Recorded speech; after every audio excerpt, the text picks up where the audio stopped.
Hey everybody again, Triggerman 1976. This truck should look familiar. It's that 1994 Dodge Dakota I work on occasion.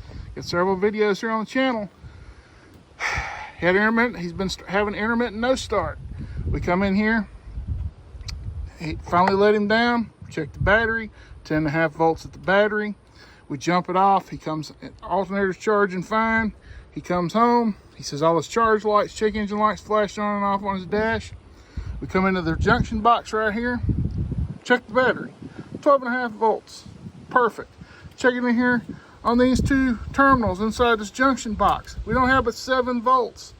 I checked the resistance on the battery terminal, almost 1,000 ohms with just the light on. We clean the terminal up, put it back together, cranks and runs fine, alternator's charging. We got 14 here, 14 here, 14 in the alternator.